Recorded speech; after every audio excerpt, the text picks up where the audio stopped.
Hey friends, how's it going? Ash here. Welcome back to Gents. How are you doing? Do I look tired at all? What about now? No? Does that still look pretty good? Today I'm talking to you guys about 10 different fragrances that blew me away the first time I smelled them. Just since that, captured my attention right away for one reason or another. We got some niche, some designer, a good mixture here of different fragrances, and each one of these will be linked in the description below. And also linked in the description below will be sale. Yeah, another one of them good old 48-hour sales. 48 hours only, get in here now before the sale's over. Yeah, one of those is going on at the moment. Linked again down below. The code for this sale is WOW12, or is it WOW12? I don't know, whoa, that's different. It's WOW12, like World of Warcraft, WOW12, WOW12, that is the code. I'm not gonna spend a huge amount of time talking about the sale or anything. Just be aware that it's going on from right now until the 16th. That is the 16th at 11:59 p.m. So actually, I guess that's more than 48 hours, isn't it? But I already said that, so I'm not changing it. So this sale encapsulates a number of different brands. You have Mancera, Tiziana Terenzi, Xerjoff, Raja Parfum, Nishane, and then Versace is it's kind of random. It's like we got these 5 niche brands over here, and then Versace, can't forget them, those guys. Can I come too?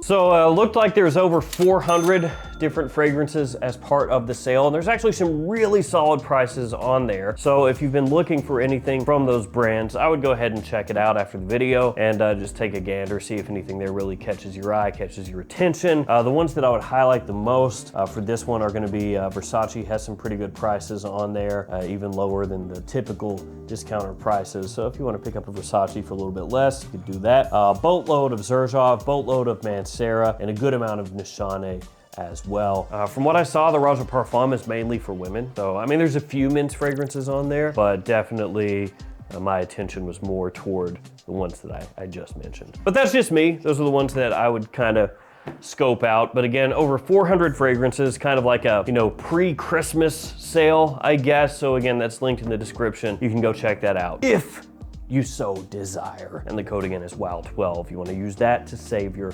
extra bucks. So with that all out of the way, we're gonna start things off with Maison Alhambra Exclusive Tabac. This is mad cheap. I bought this for, I feel like 21, 22 bucks from Fragrance Buy. Now that price fluctuates a little bit depending on what the conversion rate is from Canadian dollars to US dollars, but it's generally around there in the low 20s. This is stonking good, absurdly good, because again, it costs next to nothing. It's just stupid cheap, but it doesn't smell stupid cheap. No, it actually smells extremely close to a fragrance that I have right over here. Am I pointing in the right spot? I am not. Right over here. Mystery Tobacco from Carolina Herrera. It's way back there. That one is about 10 times as expensive as this one. And yet when you spray them on side by side, this is like 95% close or similar to that one. So this is truly one of those circumstances where you're paying 10% the cost and yet it is only 5% different. I mean, even in terms of quality, that's a really high quality, fantastic fragrance. Absolutely fantastic. But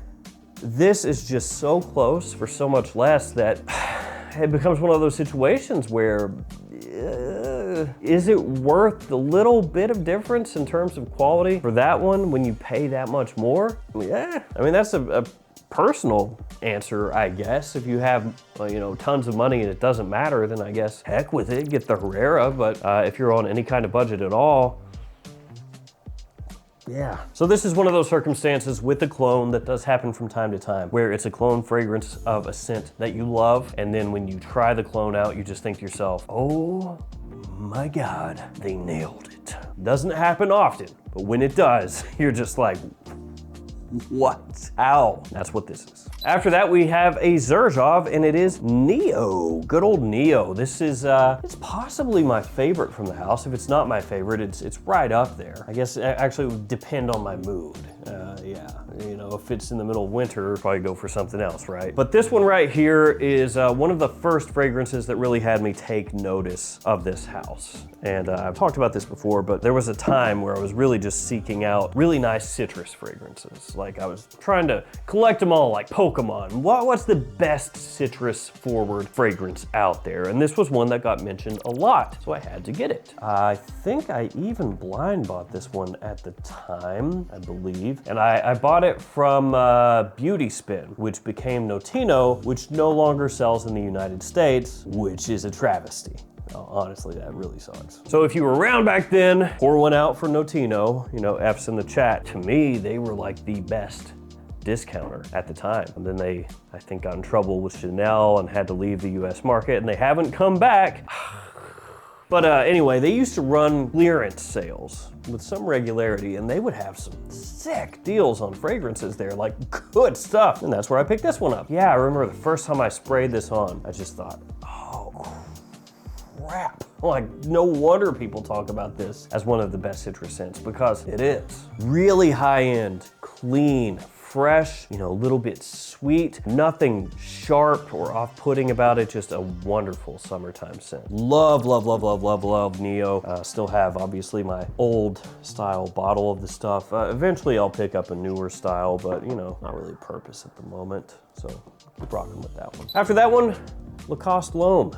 A really cheap one. Once again, actually, this one about 20 bucks for 50 mil, 30 for 100 mil from discounters, obviously, so still really inexpensive. Must be honest, this one is graded on a little bit of a curve. You know, it's definitely not the same quality as Neo over here, right? But if it's that cheap, you have to kind of rate it, like I said, on that curve, where you have to say, for the price, is it, you know, punching out of its weight class? And the answer is, oh yes, yes it is. So with this one, I did not have really high expectations when it came out. And then this one and L'Homme Intense that came after it really changed my mind on just how good these could be at the price point that they sell at discounters. This fragrance has a good amount of rhubarb, which is a note that I do enjoy. It doesn't get used super often, but it's used here very nicely. You got some citrus in there as well off the top, gives it this very fresh, kind of punchy opening. And then as it dries down, it's just a very easy wearing type of scent, you know, just a little bit of sweetness in there, touch of warmth, fantastic for summertime, good office scent, nice casually, just a really solid everyday fragrance that has a fantastic opening, really grabs your attention for next to nothing. I do think that overall, L'Homme Intense, probably a better fragrance than this one, but with L'Homme Intense, I had adjusted my expectations a bit, because with this one, again, it wasn't like super high, my expectations. But then because I did like this one so much, when L'Homme Intense came out, I was like, well, this should be good too, and it was better. Unfortunately, it looks like this line is pretty much dead at this point. I mean, I guess we'll see. Anything is possible, but you've got this one and L'Homme Intense and then L'Homme Timeless, and then that's it. I think Lacoste L'Homme Timeless is the most expensive one, but L'Homme Intense probably the best one, and this one the most surprising one for me. So this one on the cheap, really nice fragrance. After that we have Azzaro Wanted by Night, which is a fragrance that I have loved for a long time. And kind of sad, because I feel like this one is basically on its last legs. So if you really get into fragrances, you follow them, you pay attention to them, at some point this will happen, where you see a fragrance come out onto the market, be born into the world. You see it arrive, all the promotion, all of that stuff, it gets out there. And then if all goes well, you'll see it kind of take off a little bit. It'll get some love, you know, people will embrace it. They'll start buying it, wearing it, talking about it, and you'll see that. And then as time goes along and new things come out and that one is no longer popular like it used to be, not happening like it used to be, you'll see it start to trail off a little bit and then eventually fade into the sunset. And then it'll be one of those fragrances that people talk about, you know, in reverent tones. They don't make them like they used to. They don't make them like that one anymore. And I feel like that's what's happening here with this one. Azzaro is going, you know, a different way with the Wanted line, and they have some very successful ones in that line that frankly do smell fantastic, but I'll always have a soft spot for this one. Once upon a time, Wanted by Night was super cheap at discounters. You could pick this thing up for under 30 bucks, which is not necessarily a good thing. It's a good thing for people buying it for that discount and getting an awesome fragrance for next to nothing. But for the brand, I'm sure they're not really happy to see that. They would rather people be buying it at full retail, of course. And if it's, being sold for $25, then that's, maybe not the greatest look, I guess. Well, I don't guess, I know. Wanted by Night smells quite unique compared to what's coming out nowadays. Most fragrances that are coming out for men right now that are for fall and winter are more vanilla forward, caramel, toffee, hazelnut, chestnut, stuff like that. Whereas this one was more of a tobacco, fruity, very warm, spicy scent profile that did have a decent amount of sweetness, but most of it was coming from that almost dried fruit mixing with good amounts of spice. There was vanilla in here, but that's not at all what's pushing the scent forward. Also have a little bit of incense that wafts through there. It's a great masculine scent that, again, unfortunately, I feel like is on its way out, but it's one that I'll always really enjoy. Up next, we have Mancera's Oud Lemon Mint. This one, when it came out, was really popular for a little while, but it hasn't had as much staying power at the top of the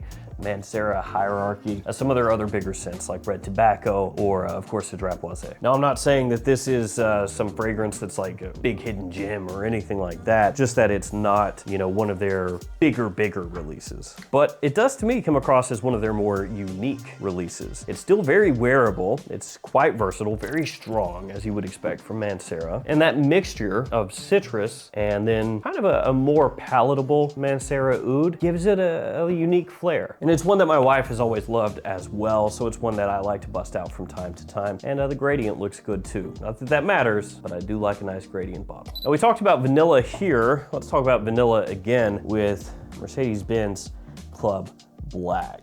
This stuff is a bit of a fragrance community hype beast, but I think it deserves it. It is vanilla forward, quite a good amount, and this, to an extent, took the place of Perry Ellis Oud Black Vanilla Absolute. Yeah, that's what it was. That one, the Perry Ellis, you could find for about $30 to $35 at discounters for a little while anyway, and it was just magnificent. Quality on that was very good, and unfortunately, the stock dried up and then that was it. Amazing scent though, amazing scent. Love that one. And then this came out and immediately reminded me of that one. So I was like, all right, here we go. A nice replacement.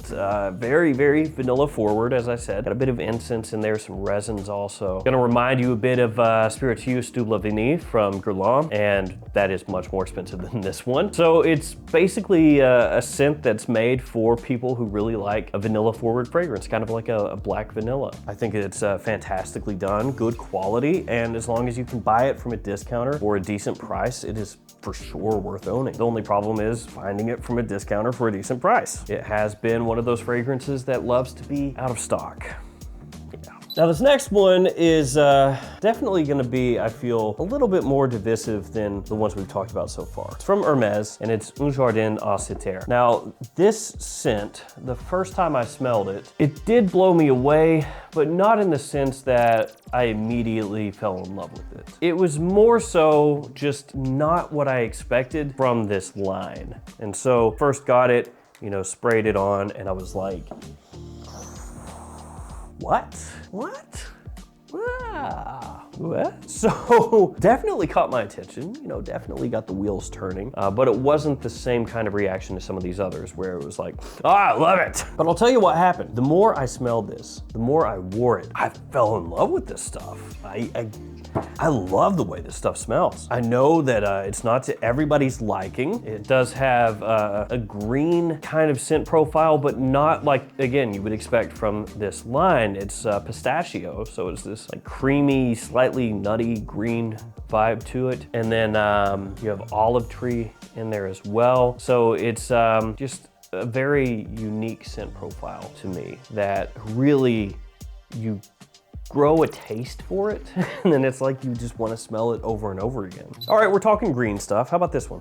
Sense of Humor from State of Mind. I love the presentation. Like, this color looks awesome. Bottle looks super cool. Little face on the bottom there. This looks great. And then as a magnetic cap. My problem with that though is Magnetic cap sucks. This is not a good magnetic cap. It's, yeah, look at that. Just super weak. So it's one of those times where I'm like, thanks for the magnetic cap, but it's awful. So yeah, times like that, I just think to myself, skip the magnet. If you don't wanna like pay enough for the presentation to get a really strong magnet that's gonna, you know, really stay on there, just have the cap click into place. I know it's cool to say, hey, magnetic cap, but it's not cool when the cap comes off with just the tiniest little bit of pressure. A minor gripe at the end of the day, not a big deal, but still, it'd be nice if the magnetic cap actually acted like a magnet. So this one seems to have kind of a middling reception overall. It's not one of those fragrances that's universally loved, but it is absolutely 100% the style of fragrance that I love. Extremely green, very fresh, kind of an herbal feel to it. And I just fall in love with scents like that are done with good quality. It reminds me of a Guerlain's Mandarin Basilic, and I probably just butchered that, but I own that fragrance, love that fragrance. And so this one, you know, reminding me of that one just immediately put me in a good headspace. I think the quality here is great. Got kind of a tea note to it as well, a tea vibe. Fresh, green, citrus, done at a high level. Perfect for springtime. Just a wonderful smelling fragrance. Absolutely unisex, doesn't really lean masculine or feminine to me, but I think it's great. Then we got Luna Rossa Black from Prada. That's a pretty obvious one. This is a fragrance that I've loved ever since it came out. Reminds me of Midnight in Paris and also Bulgari Black to an extent, both of those long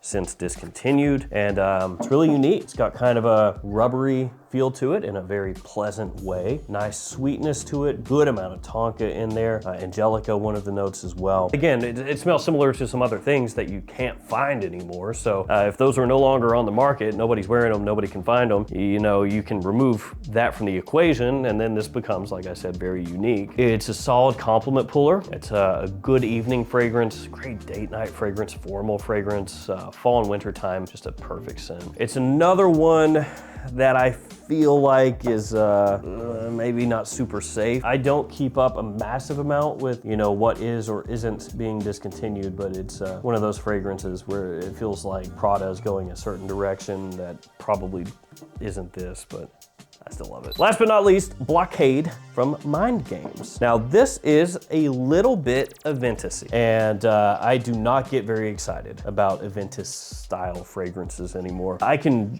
judge them and tell you guys if it's a good one or a bad one or whatever, but I don't get, you know, really pumped about it. If somebody says, hey, this new fragrance is an Aventus style scent, I'm not gonna go, oh yeah, that's just what we need. Yeah, Aventus style fragrance number 573. Let's go. Like I don't really get pumped about that anymore. But I can still, like I said, smell them and go, yeah, this one is really well done. The change is this or that, you know, the twist to it to give it its own unique flair. But with this one, it has been said that it's a bit of an Aventus-y type fragrance, but I gotta say, I think it smells just awesome. Really in love with it. It's very fresh off the top, a little bit tart as well. You have mango as one of the main notes in here, which gives it a very different twist on that Aventus style opening, which is of course most well known for the pineapple, to where you don't even really smell this and think, oh, that's Aventus, but you can get like where the evolution of where Aventus has gone and mutated and evolved led to this. So it's one of those times where if you spray it side by side with Aventus, nobody's gonna get confused and be like, which one is which? I don't know. But you can get the influence, is what I mean. It has extreme versatility, massive compliment factor. The presentation, I don't know. It's not bad, but it does look to me like, you know, stock bottle, and then they made a custom cap for it, and I don't know, like, sometimes I look at it and I think it looks pretty good, and then other times I look at it and go, no, I don't really like it, but the fragrance, fantastic. It is pricey though, so that's a little drawback, but other than that, really good. So there we go, those 10 right there.